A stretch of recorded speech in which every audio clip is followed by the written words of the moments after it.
All right, let's talk about one of the absolute workhorses of electronics. It's this tiny little thing, but honestly, our whole digital world couldn't exist without it.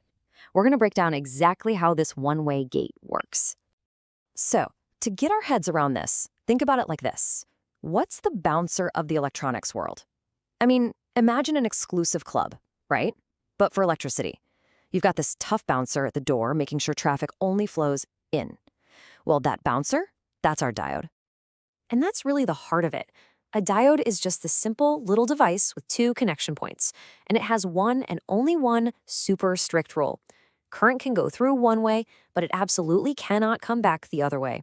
It's the ultimate one-way street for electrons. Okay, so it's a one-way gate. Cool. But how?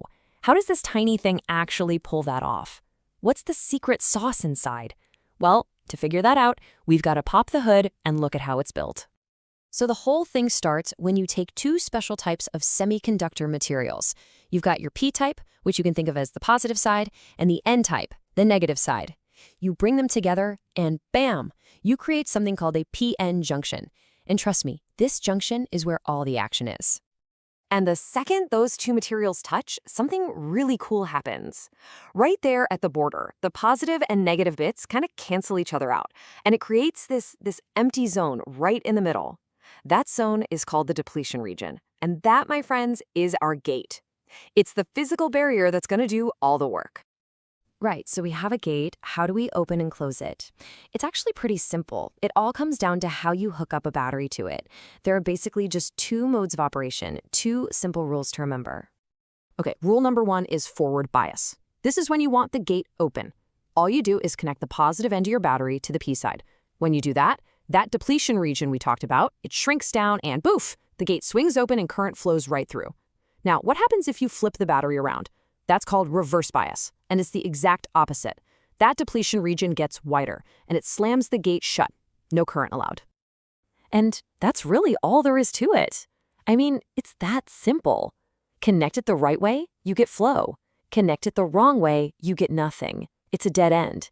And this super simple, super reliable on-off switch is exactly what makes it one of the most useful components in, well, everything. Okay, there is one tiny little catch, though. Even when you've got it connected the right way, in forward bias, the current needs a little nudge to get going. You know, it's got to overcome that initial barrier. Think of it like a toll booth. You got to pay a tiny fee to get through the gate. In electronics, we call this the forward barrier voltage. So how much is the toll?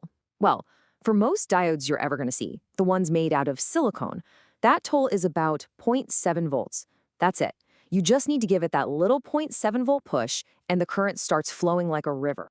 Now, there are other types, of course. For diodes made out of something called germanium, the toll is even lower, just 0.3 volts. And for engineers, knowing that little difference is a huge deal. But here's where it gets really interesting. You can take this basic one-way gate design and tweak it to do all sorts of other crazy jobs. All right, so we get the basic rule, right? One-way street. Now let's meet the rest of the family. Because engineers are clever, they've taken this basic idea and created a whole bunch of specialized diodes, each one a master of its own specific task. You've definitely heard of the most famous one, the LED, the light-emitting diode. Its whole job is to glow. Then there are Zener diodes, which are super cool. They're designed to work backwards to keep voltage perfectly steady. You've got Schottky diodes for super fast switching. Photodiodes do the opposite of LEDs. They see light and turn it into electricity. The list goes on, but see, they're all still just one-way gates at their core, just with a special talent. So, okay, a bunch of different diodes. Who cares, right? Why does any of this matter to you?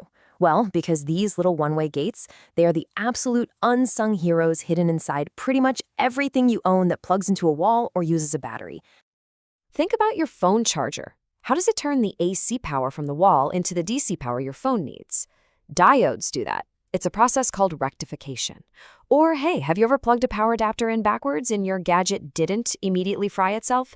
Yeah, you can thank a diode for that. That's reverse polarity protection. We're talking LED lights, the logic gates that are the foundation of computing. Seriously, they are everywhere. All right, let's take a breath and do a super quick recap. We'll just lock in the main takeaways so you don't forget them. So, what did we learn? Number one, a diode is a one-way electronic gate. That's its whole job. It's built from that PN junction. Hook it up in forward bias, and the current flows. Hook it up in reverse bias, and the current is blocked. Simple as that. Remember the tiny toll, about 0.7 volts for silicon? And of course, there are all those special types like LEDs and Zeners for specific jobs. It's this beautiful, simple rule that makes it a cornerstone of, well, everything. So I'll leave you with this question to chew on. What if this little one-way gate just didn't exist? I mean, really think about it. All the things we just talked about, chargers, computers, lights, everything. Without this tiny, almost invisible gatekeeper, our modern world would literally grind to a halt. Kind of crazy, right?